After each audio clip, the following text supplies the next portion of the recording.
Salutations compagnons et compagnonnettes.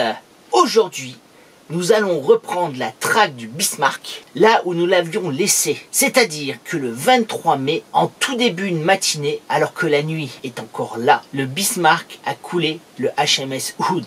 Dans ce duel épique entre Bismarck, Prince Eugen, Prince of Wales et HMS Hood, le Bismarck a quand même encaissé des coups de 350 mm du HMS Prince of Wales, dont l'un, au niveau de la proue, a créé une voie d'eau par laquelle 4000 tonnes d'eau de mer se sont répandues dans les cales du Bismarck. Le Bismarck peut encore aller au maximum de sa vitesse, qui est assez impressionnante pour l'époque. Néanmoins, sa proue a tendance à s'enfoncer un peu dans l'eau. De la même façon, l'un des obus a percé un compartiment de réservoir de mazout. Aussi, une traîne de mazout demeure-t-elle dans son sillage. Alors évidemment, en Angleterre, l'émotion est immense. Tel le grand Caton qui voulait exterminer, éradiquer la cité de Carthage et qui disait au Sénat Carthago delenda est. Winston Churchill, avec son gros cigare, dit The Bismarck must be sink. Le Bismarck doit être coulé. Toute l'amirauté britannique ne pense qu'à cela. Aussitôt, une chasse va s'installer dans l'Atlantique Nord. Chaque marin, chaque officier, chaque amiral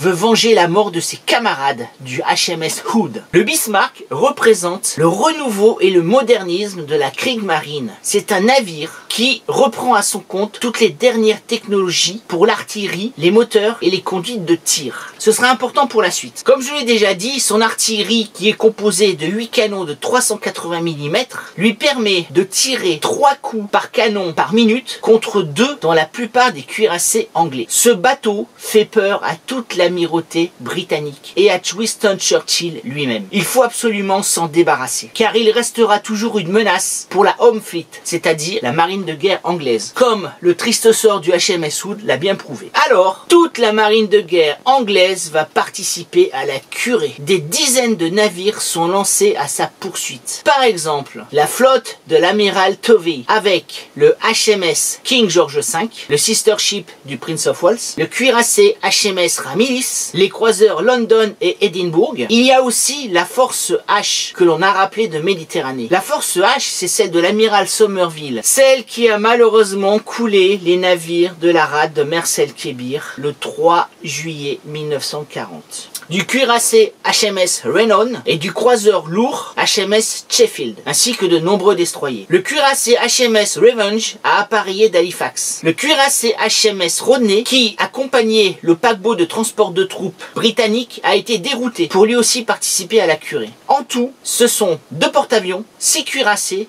13 croiseurs et plus de 20 destroyers qui sont à la poursuite du Bismarck. En fin de journée du 24 mai, les avions torpilleurs du porte-avions Victorious décollent et vont attaquer le Bismarck en lâchant leurs torpilles sur lui. Mais il n'y aura pas de gros dégâts. Une torpille touchera le Bismarck en plein centre, mais le coup sera absorbé par le blindage. Seul un marin allemand trouvera la mort. Le premier, il y en aura d'autres. Et puis le 25 mai, plus rien. Le Bismarck a disparu des écrans radars des Anglais. Mais où est donc passé le Bismarck? Alors à l'amirauté, on commence à s'affoler. Parce qu'il ne faut absolument pas que le Bismarck puisse passer par le sud de l'Angleterre et rejoindre le littoral français. Avec par exemple le port de Saint-Nazaire, où il serait mis en cale sèche. Parce qu'à quelques centaines de kilomètres des côtes de la France, le Bismarck sera alors protégé par les meutes de U-boot, des fameuses bases sous-marines de Brest, Saint-Nazaire, Bordeaux, La Rochelle et Lorient, et il serait aussi à l'abri de la Luftwaffe, la flotte aérienne allemande. Alors le Bismarck est quelque part dans l'Atlantique Nord, mais où? Les Anglais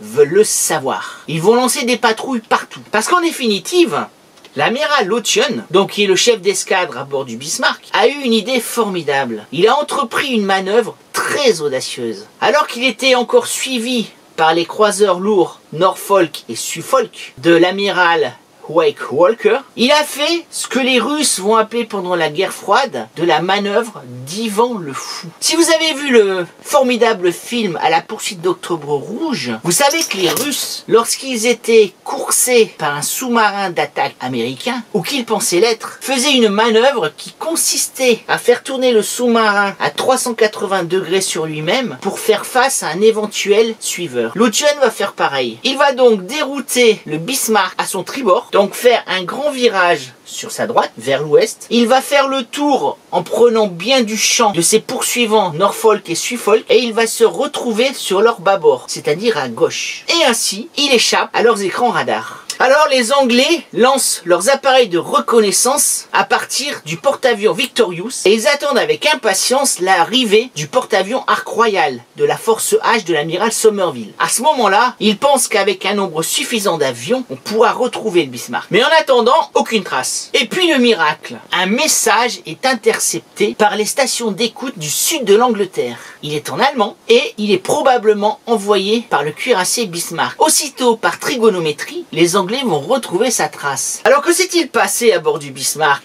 Est-ce que l'un des matelots en mal d'amour aurait-il télégraphié un message d'amour à sa Fraulein en Allemagne? Ce serait du sabotage. Nein, mein Herr, ce n'est pas du tout ça. C'est l'amiral Lotion qui a transmis à son état-major de la Kriegsmarine d'abord sa position et ensuite le fait terrifiant dont il s'est aperçu, c'est-à-dire que les Anglais ont une avance technologique dans le domaine des radars fantastique, qui fait que n'importe quel navire allemand sera presque automatiquement retrouvé par les navires anglais. Alors, c'est l'ébullition à l'amirauté anglaise. Il faut absolument envoyer quelque chose, n'importe quoi, avion ou navire, pour retrouver la trace de visu du Bismarck. C'est le HMS Sheffield qui est le plus proche, qui va retrouver sa trace. Il va le prendre en chasse. Malheureusement pour les Allemands, ce message de l'amiral Lotion a signé l'arrêt de mort du Bismarck. Alors, on fait décoller toujours les mêmes Fairey Swordfish, les bombardiers torpilleurs anglais, du porte-avions Ark Royal, pour qu'ils torpillent le navire. À noter quand même que jusqu'ici, souvenons-nous que nous ne sommes qu'en mai 1941, jusqu'ici, aucune attaque par torpille n'a réussi à stopper un cuirassé en haute mer. Alors évidemment, il y a eu l'attaque de Tarente. Tarente, c'est une rade de la marine de guerre italienne qui a été attaquée par les avions Fairey Swordfish le 11 novembre 1940. Et effectivement, les Anglais ont réussi à torpiller et à mettre hors d'état de nuire un cuirassé et plusieurs croiseurs. Mais là, nous sommes en haute mer. Les Fairey Swordfish réussiront-ils à stopper avec leurs torpilles un navire aussi rapide que le Bismarck?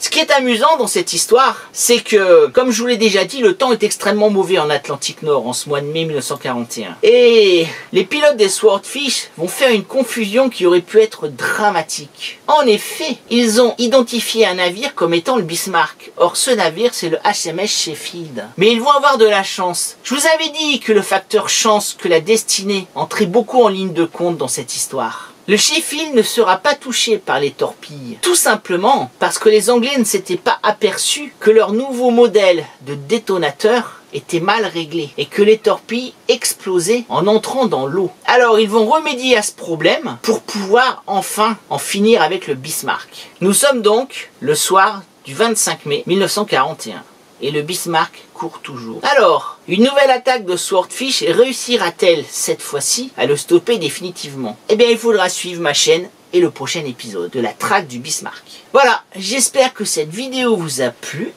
Alors comme d'habitude, vous vous abonnez, vous mettez un pouce si vous avez aimé. Je vous remercie sincèrement de vos commentaires de plus en plus intéressants. Je vous dis à bientôt et souvenez-vous, l'histoire, c'est toi qui l'as fait.